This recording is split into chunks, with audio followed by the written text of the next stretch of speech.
Hello, everyone, and welcome to the main stage. It's Open Mic Monday here on the main stage of the Main Event 365. I'm your host, Main Event Mike, joined as always by at Greg Rice 20, our West Coast stat master. Also, Russell Wayne, the producer, and our very special guest tonight, Melvin G, Detroit Jesus, in the house. This is our illustrious headliner panel.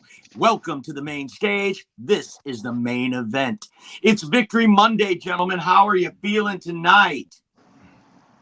Woo, woo, woo, woo. Yes. Lions get a victory 15-9 against the Green Bay Packers and put another one in the win column. That makes 2 wins for the Lions, 15-9. Nice win at Ford Field. A lot to talk about. We're going to jump right in with initial reactions, and we'll kick it over to Russ. We'll give them to you first, buddy. What's your first initial reactions on this? Well, I'm going to call my first initial reactions PTS Detroit.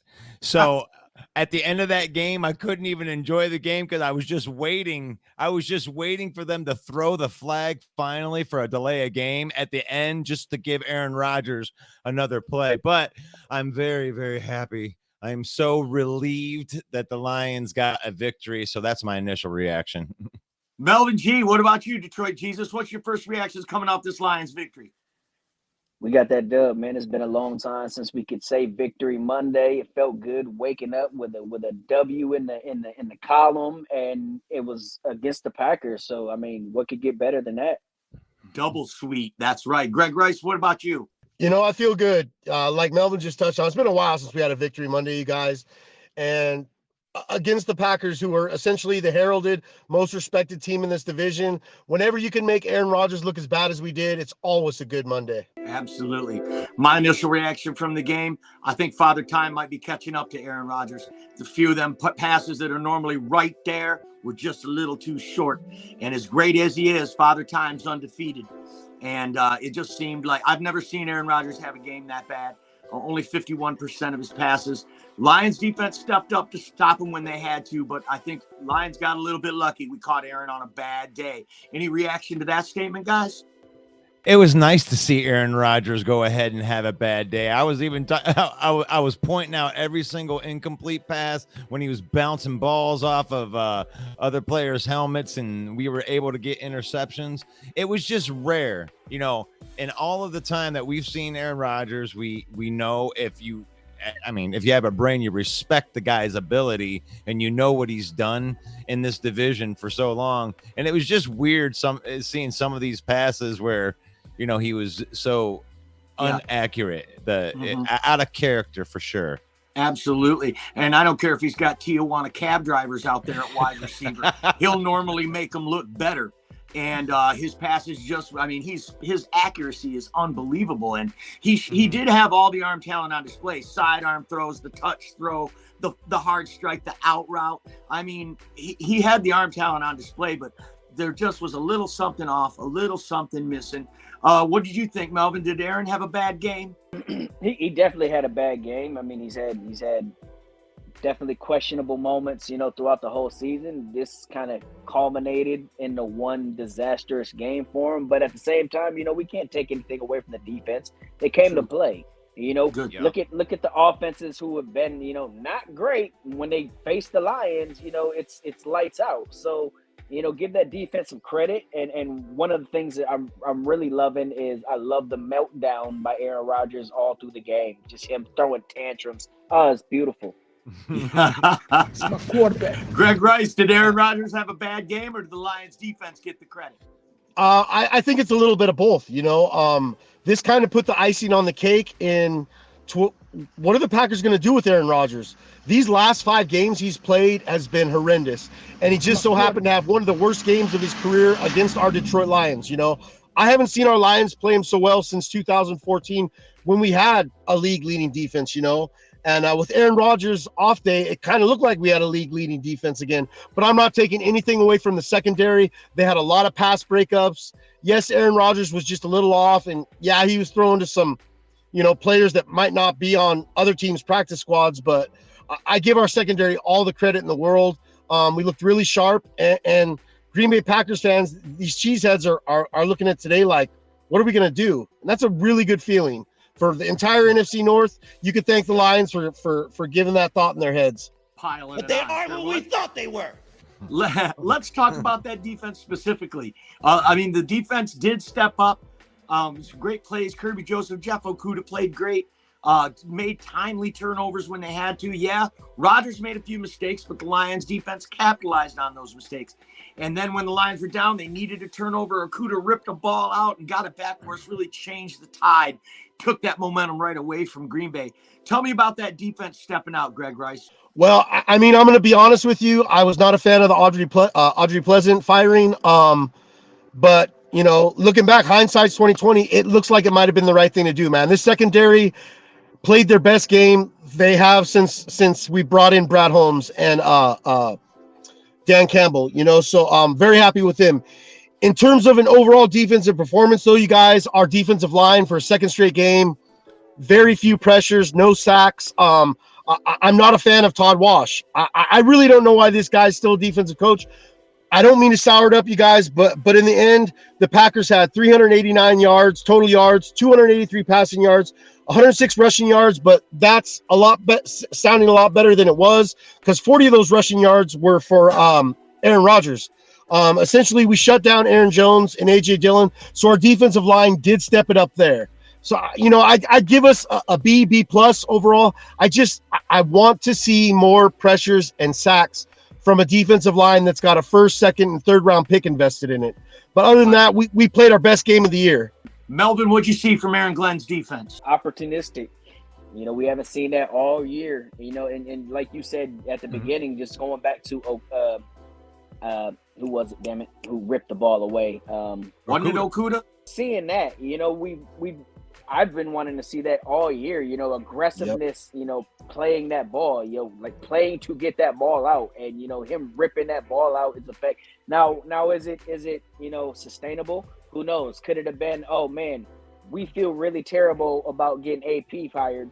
We gotta play our asses off today. It could have been a one shoot. It could have been a one-off thing. Who knows?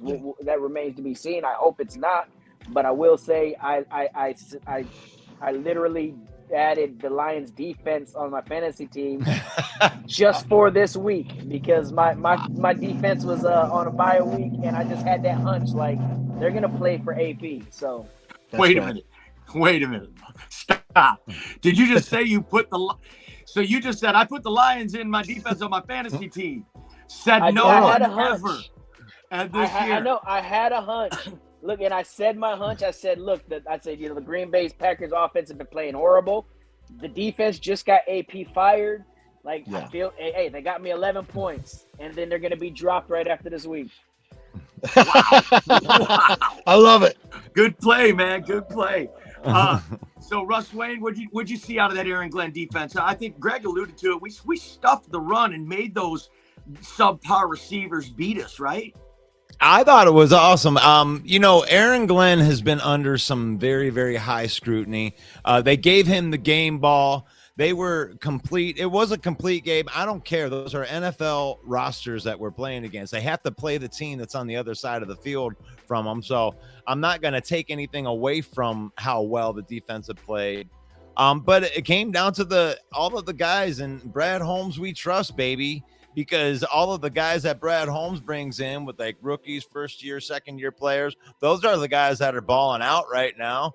So I think that's the biggest thing about the Aaron Glenn defense. He's got his guys that he wanted that they got from the draft. The stats might be a little misleading because even though Green Bay only rushed for 106 yards in the whole game, did anyone notice in that first half how they just came out throwing? They were throwing every play. They were converting on third down in the first, but the Lions held tough after going for it on fourth down, and the defense answered and shut them out. And it was great to see Aaron Glenn and the defense finally have a good game. It was great to see the Lions finally put two halves of football together and somewhat play complementary football, even though I didn't think the offense was that great. So before we get into that, let's talk about these rookies. Hayden Hutchinson with an interception, causing havoc on the line all day long. Kirby Joseph had the game of his life. What did you see from these rookies, Melvin? First of all, like, can we give Hutch a little credit? Because, you know, every replay, every time I hear somebody talk about the Hutch interception, it's, you know, oh, well, Aaron Rodgers, you know, short arm the ball or whatever. But, like, give the man some credit for recognizing it and bailing out on the blitz and dropping back into coverage. Like, he's, you know, like he made that call. So, like, give him a little bit of credit and stop putting it all on Rodgers. So, you know, that was a great play by Hutch. And man, Kirby Joseph, welcome to the NFL, kid. Woo! Yeah, like, man. Like, you know, in the last 3 games, he's made plays every single game. You know, he's got 2 forced fumbles, 2 interceptions. Like, this kid is looking like he's a baller. I hope he continues. Right on. And that's a great call out on Aiden Hutchinson. Green Bay tried to get cute and run a trick play with Bakhtiari to catch a touchdown pass in the end zone. The kid read it, and he got back in coverage and made the interception. So that's a great call out. We'll send it over to the West Coast. Greg, what'd you think about these rookies showing out? Hey, well, you know, Mike, I hope you don't mind, man. I'll let Russ touch more on the rookies, but just so I don't overplay it, man, I'd like to give a shout out to our sophomores, man. Derek Barnes, who came through with a 76.1 defensive grade, had multiple stops, had the only sack of the game. He has been really impressive and has really grown on me these last 3 games, man. I'm hopeful for the future in our linebacker core. It looks like we got 2 studs with Rodrigo, who had kind of a meh game overall, but I'm happy with that. CJ Moore, man, I'm not sure how many years this guy's been in the league, but I remember him being on the Lions last year. He came through with the 87.4 grade, played great. We all saw that second to last pass breakup he had. Kid's doing great, man. Jerry Jacobs, an 83.3 PFF grade. Man, like what more could you ask for? All this young fruit that Brad Holmes has brought in is bearing right now. And right. I can't be happier. Look, we're still young. We're going to give up big plays. We talked about this at the beginning of the year. There's going to be a lot of mistakes to be made still. But you know what? Just loving to see the progress. And I love our corner's ability to want to get in there and mix it up on the run game. Jeff Okudah, who I consider essentially a sophomore, even though technically is his 3rd year, has been, in my opinion, our most consistent performer all year. And I want to give a shout out to that guy because, you know what? I was one of those guys that was 50-50 on him, whether he was going to be an NFL bust or not. So big shout out to Jeff Okudah. And Penei Sewell kept Rashawn Gary at bay all day. Yeah. And that's another sophomore who did really well. And like you alluded to, Brad Holmes is showing up. And we also saw James Mitchell in his rookie debut catch a touchdown pass. Well, not his rookie debut, but definitely his coming out. So definitely the rookies showed out, and they were a big reason why we won the game. Rodrigo only had 4 tackles, but he had his nose in there all day long. Even took a really hard hit on his elbow, came back with a big pad on it. So hopefully that's nothing moving forward. But, man, what a performance by the rookies. Russ, what did you see from these rookies? You know how much I'm a Brad Holmes guy, man. I've been tooting that horn all year long. Every time that he throws a rookie out there, whether it's by an injury or, you know, however they get that shot, or somebody like Pascal coming in, Hutchinson played well. Kirby Joseph played well. Even Aleem's been stuffing the run. I mean, these guys at Brad Holmes and in rookies for sure too, and we haven't even seen Jameson Williams yet. So I am so excited just to see the development of these rookies, regardless of what the record is between now and the end of the year. These rookies have got me very excited to watch football again. I want to let everyone know that this is Open Mic Monday. If you want to put a comment in, put a question in for our panel of headliners, we'll try to get at it as soon as we can. Or you could drop a virtual tip in our tip jar, and then we'll definitely play it on there for you. But before we do that, I want to talk about a couple of things real quick about this Packers win, and that is the Goffense. All right? The Goffense put up 15 points. Jared Goff, 14 of 26, a shade over 50%, passing only 137 yards, 2 touchdowns, and an interception. I thought the Lions won on Sunday despite Jared Goff. What do you think about that, Greg?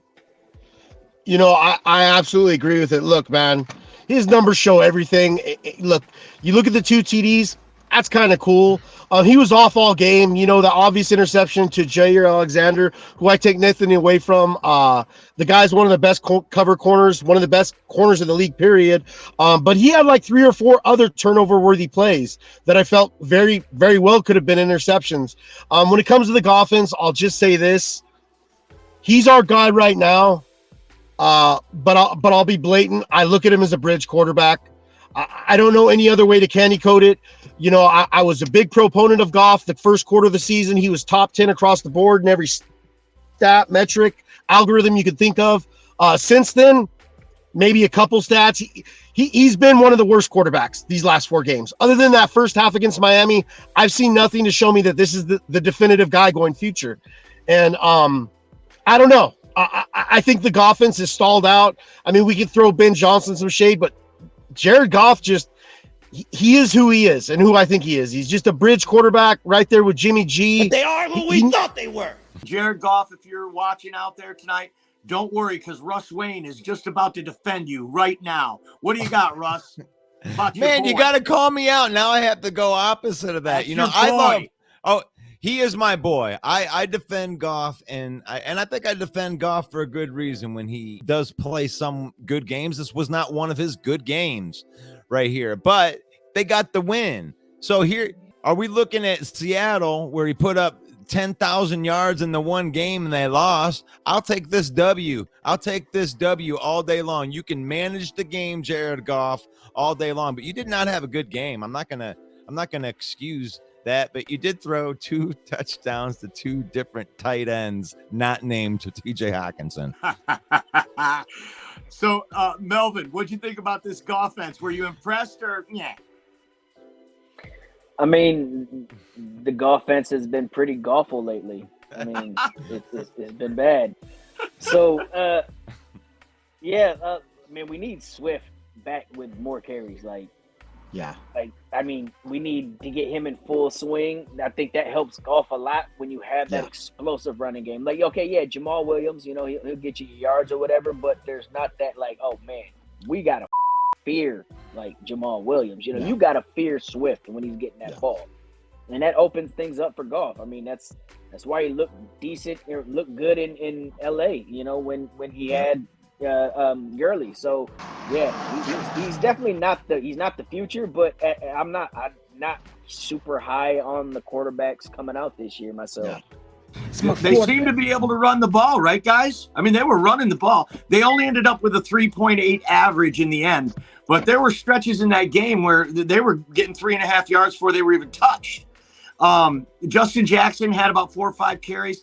And didn't it seem to you that they were limiting DeAndre Swift on his snap count? I mean, like, he was only in every other series or something. So I think Melvin brings a good point there. Something isn't completely right with Swifty. What do you guys think about that, Greg? Melvin hit it on the head, man. I mean, when it comes down to it, Swift is by far the most electric player on our team. The guy's a human highlight reel, you know, but he's a China Bowl. And when it comes down to it, I don't know if they're preserving him for later games or what's going on, but as you just touched on, his snap count, he did pretty good in the receiving game. I think he had 3 receptions for 40 yards. I think just a few carries, maybe a couple or something, but I don't know. Something isn't right. And I don't know what the preservation thought behind it is. He looked to be close to 100%. I seen a couple explosive plays. I don't know what to make of it at this time. And as Melvin just touched on, Goff was at his best when he had Gurley. When we lose that dynamic, we lose a part of Goff's effectiveness. You know, I got to a point yesterday in the game where I just didn't want Goff to throw the ball anymore. And they kept running. And I think they did 6 straight run plays before they ran a play action. And Goff finally made a good throw. And I think that's how Goff succeeds. And when we lose Swift, we lose that element of Goff being able to take advantage of play action. So, yeah. Russ and I were saying the same thing as we were watching the game. Why aren't they run the ball? And they did, and they were successful, and that was on their last touchdown drive. They finally committed to the run, and like you said, a little play action, boom, things open up. And they were able to hit, guess who? Tight ends, not named T.J. Hawkinson. T.J. who? Dan Campbell said in his Wednesday press conference, we might call Zylstra. When I see James Mitchell, we're going to see we really like what he can do. And exactly what happened on Sunday. James Mitchell and Zylstra both catch touchdown passes. So do you think the Lions are going to miss T.J. Hawkinson moving forward, Russ? Well, that's such a loaded question. I mean, the guy had skills. He had skills to be able to catch the ball. But as far as a production standpoint, well, Brock Wright's a better run blocker. And James Mitchell was drafted to catch the football. Zylstra was an undrafted free agent that can catch the football. So I think it was a good trade. It kind of worked out. It worked out good, and they was balling out. Mitchell gets and what one. matters is all three of those guys together don't make $9 million a year, which is what T.J. Hawkinson would need. So Melvin, T.J. who? You know, I'm not gonna sit here and be like his presence wasn't missed a little bit. Like him not being there was felt a little bit. I think you saw it a little with coverage and whatnot to Amon-Ra St. Brown. Yeah, great point. You know, they were able to focus a little more on him. You know, versus when Hawk's out there, you know, they got to shade guys over to him and shit. You know, so I think that was felt. Hopefully we get that adjusted and get one of these other tight ends worked in and help Amon-Ra out. That's a great point. The middle of the field did seem a little tighter, didn't it? Greg Rice, what do you think? TJ who? I like TJ Hawkinson. I think the guy is completely capable of top 8 tight end talent in the league.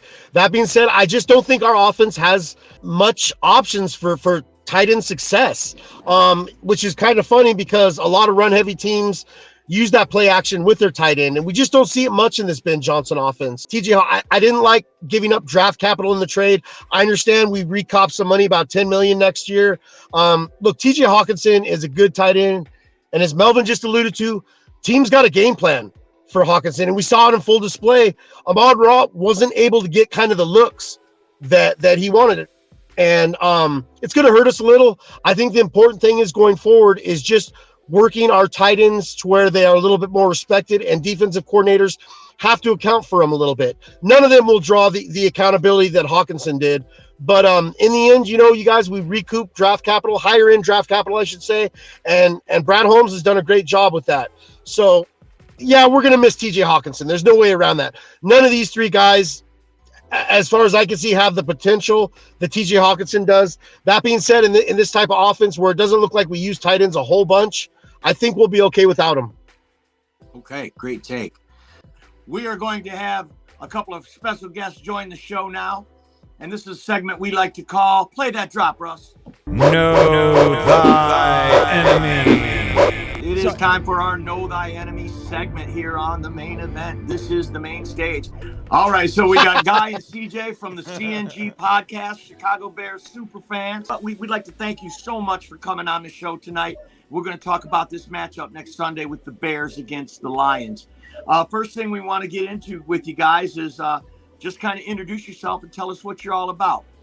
What's going on, everybody? We're the CNG podcast with Bears fans, with Bulls fans. We also support small businesses. We also support artists, entertainers.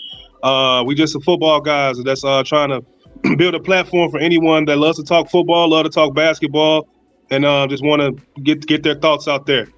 We're on Facebook, we're on Twitter, we're on Instagram, we're on IG, we're on YouTube, we're everywhere. So what we're going to do is kick this over to our panel, guys, and we're going to ask you some questions about the Chicago Bears and their chances against the Detroit Lions next week. We're going to start with our question out on the West Coast, our West Coast stat master at Greg Rice 20. Greg, say hello to the fellas and ask them what you got for them today. What is up, guys? Specifically, what's up, Guy? What's up, CJ? You know, it's What's funny. up, We What's up, Greg? just chill, man. You know, it's funny. Our first interaction, you threw up a Facebook short, and it was me being completely judgmental of Justin Fields, kind of downplaying him. I absolutely rescind that, Mark. Justin Fields these last 3 weeks has looked like a totally new guy, and I think the NFL fans all over have kind of taken a step back on any sort of Fields criticism. My first question, I guess I'll ask Guy on this first question. What exactly are your thoughts on Khalil Herbert? I'm going to be real with you. Him and Tony Pollard are my favorite running backs, especially these up-and-coming running backs in the NFL.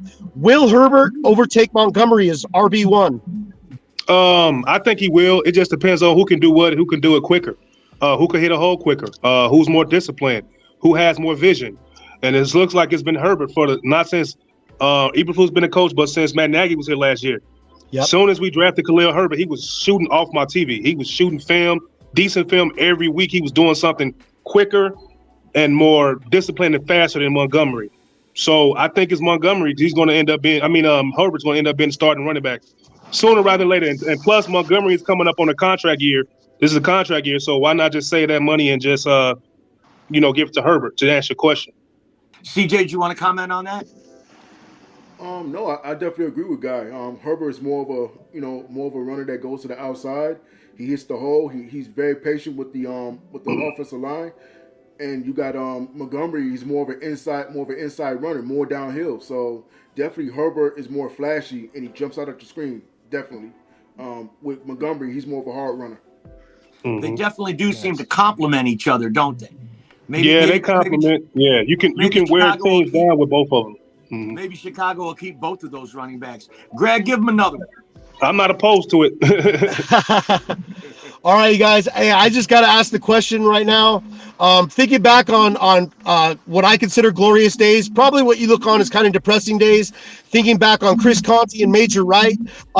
Let's talk about your new safety duo with Brisker and Eddie Jackson. Is this not the best? I consider it one of the best safety duos in the league. Is this the best safety duo you've ever seen Chicago put on the field in this short take?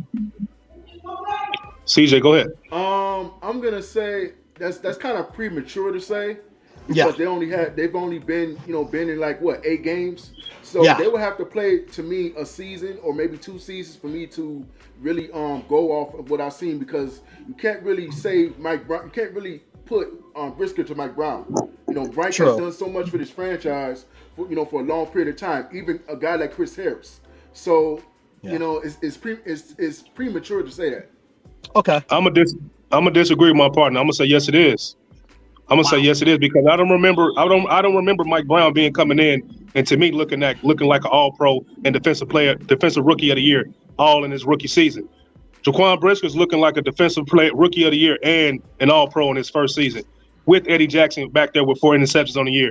So to me, so far, this does look like our best safety tandem that we probably ever had right now, for sure. It's a no-fly zone up there.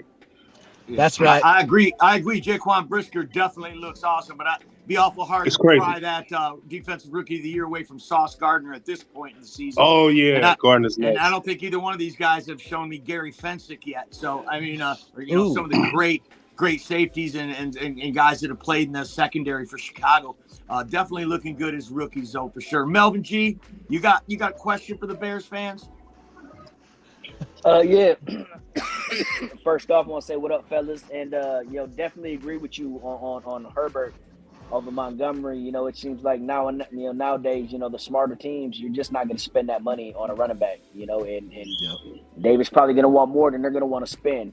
But piggybacking off of the safety talk, who is the best rookie safety in the league right now, and why is it Kirby Joseph? It's definitely not Kirby Joseph. I'm sorry. It's definitely not Kirby. It's definitely Jaquan Brisker. That's just being objective and transparent, man. Like no rookie outside of maybe Gardner or he's playing corner, but there's no rookie safety out there better than Jaquan right now, and the stats and the numbers back that up. He's not even allowing 100 yards past him all season, and no touchdowns at this point. Like it's ridiculous at this point. Right. Were you an Illini fan? No. Okay, so Kirby Joseph don't mean squat to you. CJ, not at all. You an Illini fan? Nope. Yeah, I was, and Kirby Joseph is a good player, but I haven't seen him, too much this year. So, I live in the South, Gulf Coast area, so I haven't really seen too much of him. Okay. I've been seeing a lot of Saints and stuff like that. That's right. The kid just recently, started getting that starting nod and whatnot. But the last 3 games, he's had 2 forced fumbles, 2 interceptions, and what was it, 3 pass breakups. So, yeah. I mean, the kid's balling. Had 10 tackles yesterday. So, I mean, he's balling. Let's go. Yeah, that's right. Now our producer, Russ Wayne, I know you had some questions for these guys, for these Bears fans. What do you got for them? Well, yeah, I'm a longtime Buckeye fan, and I have been pulling for Justin Fields to do something, and there's a stigma that there are no good Ohio State quarterbacks ever. Is Justin Fields going to be the one that is going to change this QB narrative for Ohio State? He's changing it already. Go ahead, go ahead, CJ, but he's changing it already. I was gonna say, I mean, as long as the Bears stick to the game plan and keep running the same system that they're doing right now. I mean, they've been running that system for the last 3 to 4 weeks, and we've been seeing a huge growth since they made that change. So as long as they stick to Justin Fields' strengths, I think he can definitely get to that. Yeah, and he's not just a running quarterback. I think he's just a weapon. You'll be a fool not to use his legs. Every throw yesterday he threw to the ones that he needed to make were over 16 yards, 14 yards, 18 yards to Komet and Mooney. So people trying to say he can't throw the ball, he doesn't have enough passing yards, that's going to come. You just got to give it time that the offensive coordinator and the Ryan Poles to build around him. But he definitely has every weapon the quarterback should have. Mental toughness, physical toughness. The guy was out there getting sacked and doing push-ups on the field. He has every intangible that you could think of as far as being a budding franchise quarterback. So I just see him doing more and being great. Broke Michael Vick record yesterday. So let's keep on going. Yeah. It's my quarterback. These last 3 weeks, Thank he's you very looked much. great. But there were some times when, like last year and a couple of games at the beginning of this year, he was looking pretty rough. Some of his accuracy was pretty bad, and he was catching a lot of heat from the national media and from the Bears fans themselves. But he is really starting to come on, and for Russ's sake, maybe he can break that Ohio State. I'm sorry, what was it, Russ? A stigma? And everybody. No, I think that's a historical fact, Russ. That Ohio It was, State man. It is. have washed out in the NFL. That's not a stigma. So he's definitely working towards that for you, though, Russ. So your beloved Buckeyes can have something to brag about in the pros at the quarterback position. So And the whole North got to pay attention. The whole North got to pay attention to that kid. He's looking like he's going to be the best quarterback in the division sooner rather than later. So let's go ahead and just admit that right now, because Goff, he's not it. And Rodgers looked like he quit on his team.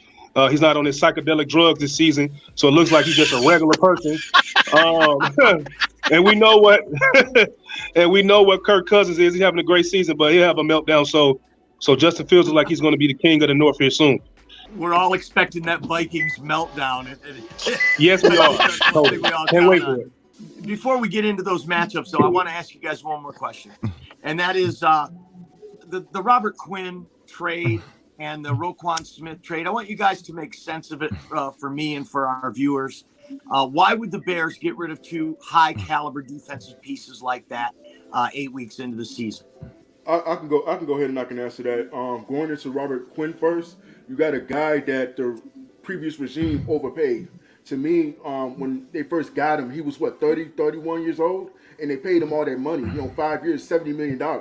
That's a lot of money. So I was really against that to start with. So, yes, he had 18 sacks the previous season, but it seemed like this year he wasn't on the field as much. He played maybe 1 or 2 games, and he didn't play a lot of snaps. So it's like we had to get rid of him at some point. We had to dump that contract at some point. Now, going into Roquan Smith is a good cover linebacker. But the thing is with the Chicago Bears is that they front four is so terrible, they can't get to the quarterback. They can't pressure the quarterback. And that was a problem. And even when Roquan was out there, it was a problem because they wasn't generating turnovers, in the front four.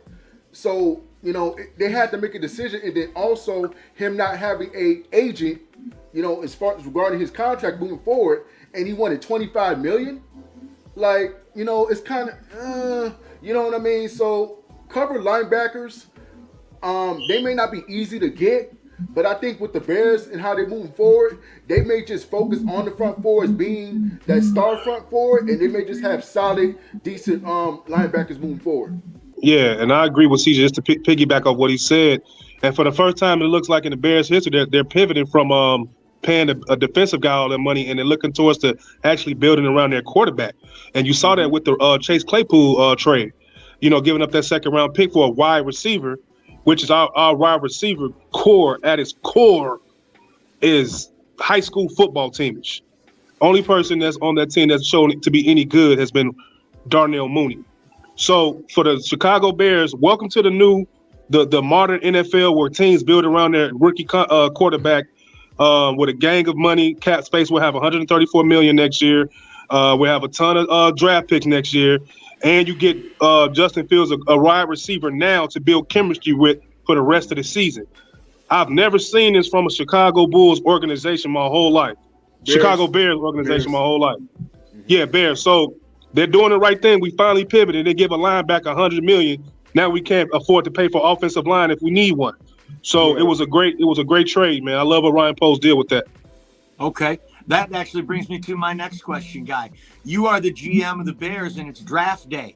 What do the Bears need to put pieces around Justin Field and make this team better on draft day? Where would you go? Well, first of all, as much as I love the offense, I'm a defensive guy.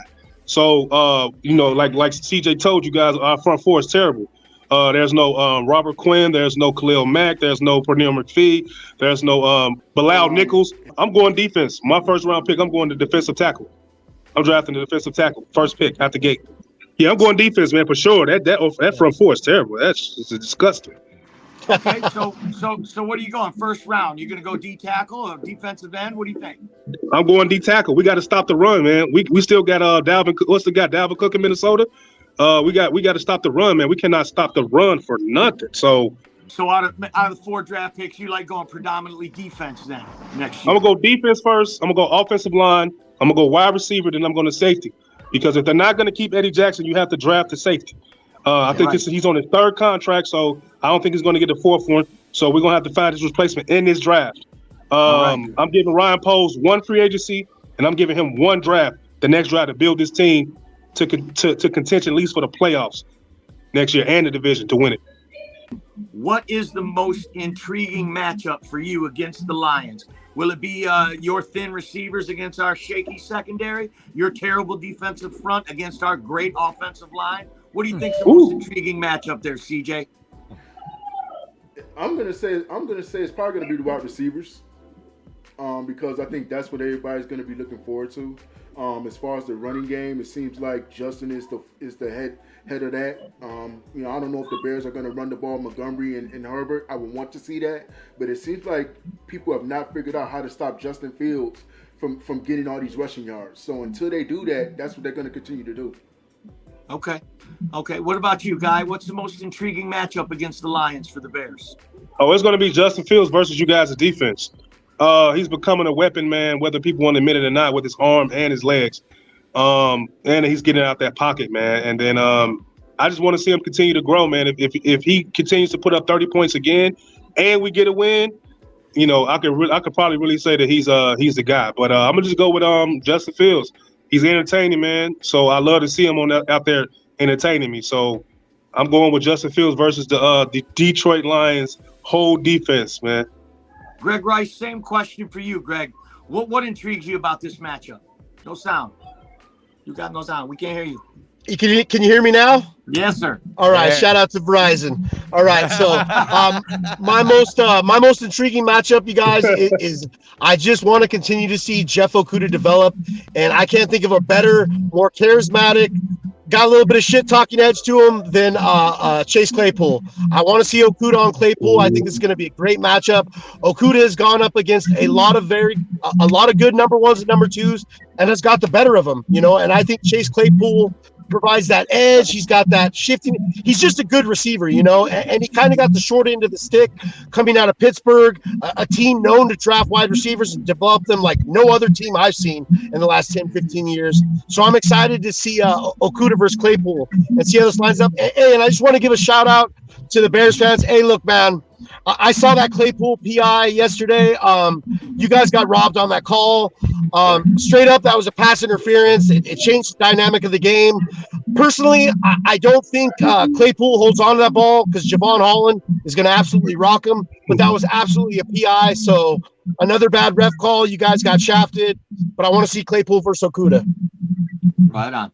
Russ Wayne, any intriguing matchups stick out to you?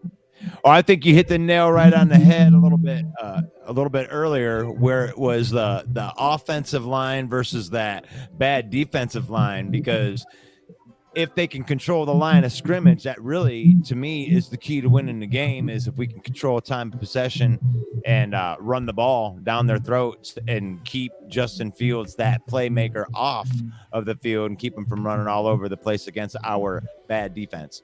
Right on. Melvin G., Detroit Jesus. Give us a good take on an intriguing matchup for this game. Look, it's our defense versus their entire offense. You know what I mean? Was last week just, this last Sunday just Green Bay that bad, or did this defense take a step forward? That remains to be seen. Actually, I'm more interested in a duel more than a matchup.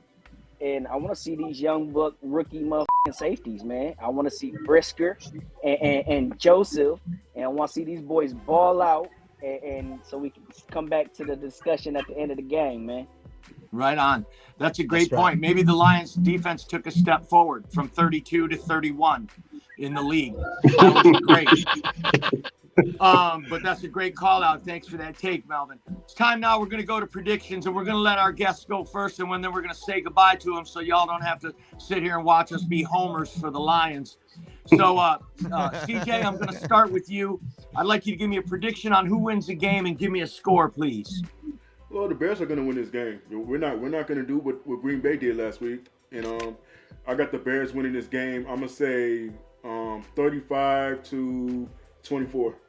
35-24. All right. Thank you so much for that. Guy, what do you got for the Bears? Give me a winner and a score. I'm going Bears, man. I'm going 35-31. I think that what's going to happen is that Claypool's actually going to get a pass interference call this week. They're not going to mess up that again this week. So that's going to be our saving grace, and we're going to win the game 35-31 Bears.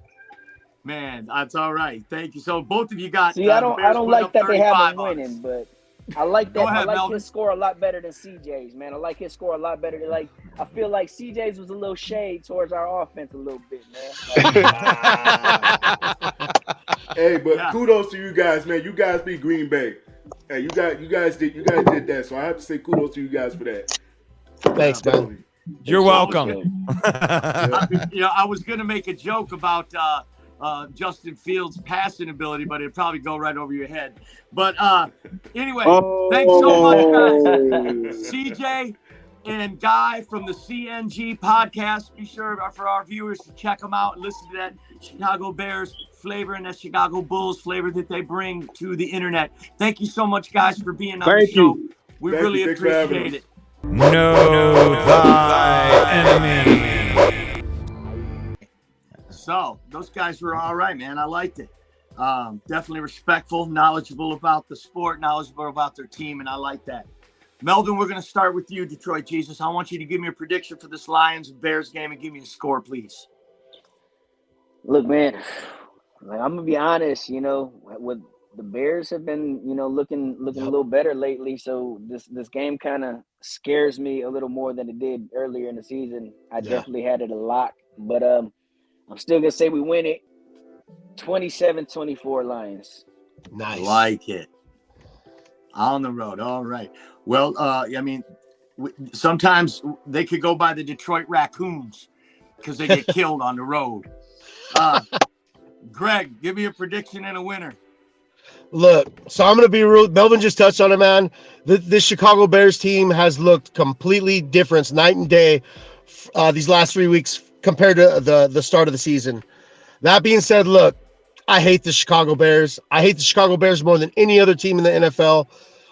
We're due for a win. We're due to beat Chicago. I want to take it at Soldier Field. I'm going to go ahead and have us taking this game 37-28. Let the homer in begin. Russell, it's time now for the Swami. What do you got for a winner in this? And give me a score. Bears at 3.5, man. Oh, gosh. I think it's going to be closer than that. I think that we are going to control line of scrimmage, and I think that we are going to be able to run the ball however we want to run the ball. So if Ben Johnson realizes that and he caters his plan around that, we're going to limit possessions. I think that we're going to win it in a close one, 21-20 Lions. Nice. I'm going to go 2017 for the same reasons that you just said. We're going to control the clock. We're going to run the ball. They got no front four to stop us. I don't think Dan Campbell's that dumb, though he has proven me wrong before on that. And on the way up, we're going to bite a kneecap off. I think for sure we can run the ball and control the clock and win this game. Justin Fields is on the way up. I can't take that away from him, but he ain't there yet. And I think the Lions can look at their schedule and really see some winnable games. And I think this is one they're going to try to capitalize on. Now, I know at the beginning of the season, Russ, I picked the Lions to lose this game. But coming off that big win yesterday, I think the Lions do. I'm going to change my tune and pick the Lions to win as well. It's time for our last segment, and that is from our producer, Mr. Russell Wayne. It's time for Wayne's Word. Wayne's Word. What do you got? So here's what I got. I just wanted to kind of look at winnable games between now and the end of the season, because I know that there are a lot of SOL fans that are out there that are thinking that, why are they winning games right now? We need to be adjusting our draft position. But let me caution that, because this next game, as we all pick the Lions to win this next game, I just kind of want to go through the rest of the schedule mentally right here. And let's just really go through these. So we have Chicago, and I think that's a winnable game. Now, when I say winnable game, that does not mean I guarantee that we're going to win. That just means it's a winnable game. And then we have the New York Giants. That is a winnable game. Who's scared of the Giants? I mean, are you scared? Huge, is there anybody on this panel right now that's really scared of the New York Giants right now? Like, in a way where you're like, oh my God, we have no answer for that. Saquon Barkley, maybe that's about it. But it's not like you're going to go into the game thinking that we're going to get truck sticked, And then we go into the game that I don't think is very winnable, is that Buffalo game. And then every game after that, what we got? Carolina, Jacksonville, Green Bay again, Chicago again, Minnesota at home, Carolina. Come on, the Jets. I mean, all of those games, I know it's very homer. The Jets scared the shit out of me. Yeah. That is the one team I look at and be like, I don't. Oof, but if there's a part of our schedule that looks like there is a bunch of lined up to where we could actually go on a streak. Now we're on a 13-game road losing streak right now that we're looking to snap this week. So this ain't no easy win going into Soldier Field trying to get this. That's why I think it's going to be closer. But it's wow, here it is. But I just want to caution SOL. Don't jump off if we rattle off the next 3 wins and you're sitting at 6-6 or 5-6, are you guys really?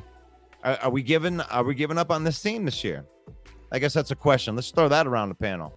Greg, what do you got on that question? Are these winnable games? And if we get to 5-6, is there hope?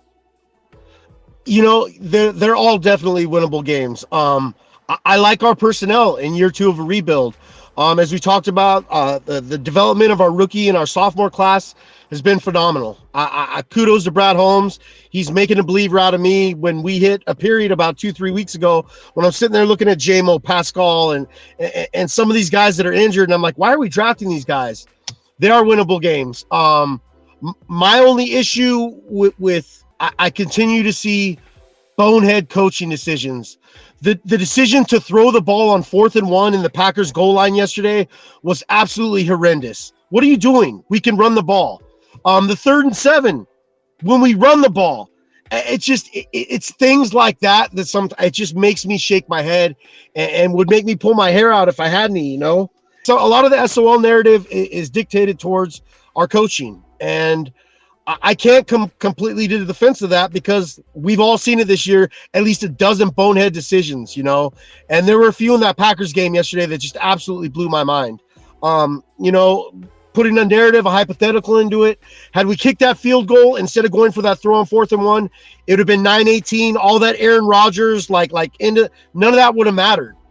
But it did matter because we didn't kick the damn ball. We decided to throw it on 4th and 1, and that's all I got to say. That's a great call out. Russ knows I was livid about that first drive. There's times to go for it on 4th down. That wasn't one of them. It's the opening drive. You're at the 13-yard line. Kick the damn field goal. Melvin, what do you think? Are these winnable games, or is this coaching staff going to cost us more games? No, we definitely do have a few winnable games on the schedule. Buffalo and New York excluded. I mean, the Jets excluded. But, you know, there's definitely I want to point out real quick, you know, the road game loss. Is it, like, I swear to God, every few years, like, we're hearing this, it's a thing with the Lions. Every few years, it's like, oh, the Lions have lost 10 straight on the road. Like, every few years, like, so. Yeah, no, definitely some winnable games. Just, man, look, as long as, man, get to 6 wins. Get to 6 wins, and I can live with that. Means you doubled your wins from last year. That's progress. Right. Show me some progress. You know how it goes. The Lions will only win 2 of the remaining games. That'll be against the Jets and Buffalo. And they'll lose all the rest of it. Just the way it seems to go. So I decided to put that part of the Wayne's word around because I wanted to leave on the positive note. Thank you for twisting the winnable games into that we suck so much as our coaching staff is awful. We won't beat the Jets. We can't beat the Buffalo Bills. Even though they're winnable, gosh, we're picking in the top 10 of the draft. But we're going to leave you with that positive note right here on the main event. And Hey, Russ, do we have any viewer questions or anything from the viewers? You know, we completely we're going to get good at this, guys. We need to go and you know, and actually, sorry guys, there was a lot of things that they had said during this. I'll go through and I'll read a couple of them just so. Hutchinson versus Fields. That was one of them. That's going to be a good match. That's an intriguing matchup. Can Aiden get through to him? The Michigan-Ohio rivalry right there, man. That's a good call out from our Facebook. I can't believe none of us brought that up. I feel stupid. Right. Yeah. Oh my gosh, yeah. The Lions defensive line versus Justin Fields mobility. There's another one on that one. Right there. And how do you think that the Lions hold up containing Justin Fields' ability? It seems to be, can we contain the ability of him? Which was actually Guy's intriguing matchup. He was Justin Fields against our whole defense was his take on that. So 4.4 yards per attempt yesterday, 7.2 yards per completion. The stat I saw had the Lions at 3.8 yards per attempt, so maybe one of us misread that. Either way, it's still right in the same ballpark. 7.2 yards per completion sounds about right. Aaron Rodgers was a little over 8 yards per attempt. I think we caught Aaron Rodgers on a bad day, so appreciate all the comments. Don Leonard says, and I'm a big fan of Brisker. Yeah, you remember on draft day, Russ, we were talking about, boy, it wouldn't hurt my feelings if the Lions took that kid. Yeah, but look at the other one. Another thing that Dan says, Kirby is better. Kirby is better. He's a big fan of Brisker. Dan Leonard, you're a big fan of Brisker, but you think Kirby is better. And I think that Detroit Jesus agrees with you. Yeah, I do too. Kirby, that man. Right. You do too, Greg. You think Kirby Joseph is going to be in the long run a better safety than Jaquan Brisker? Look, it's super early, and I brought it up to Melvin, and it's kind of my homer take, man. Look, I think Kirby Joseph has a chance to be the best safety we've seen since Glover Quinn. And I know it's early and stuff. I'm just talking about ball hawking skills, hard hitting, just overall great safety play.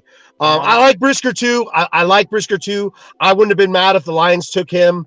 But I like Kirby Joseph. And just a shout out to Dan Linner. Yeah, Dan Linner will be one of our special guests. Huge New York Giants fan. Can't wait to have you on, Dan. Thank you for tuning in, man. But yeah, Kirby Joseph right now is just, what can you say? Obviously, there's a little homerism or whatever with Kirby Joseph. But look, I like the kid for the simple fact is like what you saw in college is exactly what you're seeing right now. Like, thank you. Ball hawk. Like, yes. He was a ball hawk. You know, he was opportunistic around the ball. And I love the fact, like, he used to play wide receiver.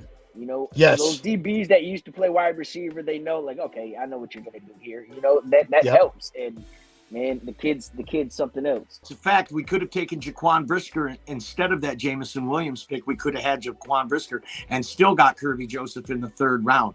What does this team look like with that as opposed to Jameson Williams sitting on the bench? Well, let's figure out what it looks like with Jameson Williams first. That's the guy that we actually got, you know? Yeah, Jamo's going to be special. I guess, but that Brisker kid sure did impress me. I got to see him play twice so far, once in the preseason and one regular season primetime game. And, man, that kid does look good.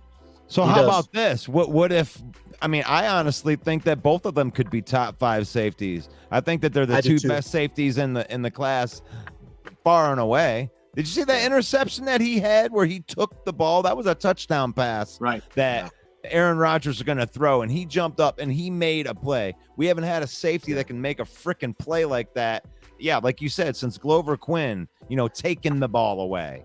Now, why is nobody talking about Diggs, man? Like, like you keep saying like, oh, I mean, like I'm not like ragging on you or anything, but we say like, oh, since Glover Quinn or whatever, like Diggs wasn't a slouch either. So you can say that, you know, our best safety since Diggs. True, I respect that. And didn't we have Quandre Diggs and Glover Quinn at the same time? There was an overlap there too. Yeah, I thought they were. I thought they were the exact same time. I thought. No, but Diggs we had a year later. I mean, because Glover retired. Yeah, and they gave him away too. They gave him away for like a 6 or something like that, didn't they? It was some terrible trade. Yeah, and now he's a team captain in Seattle.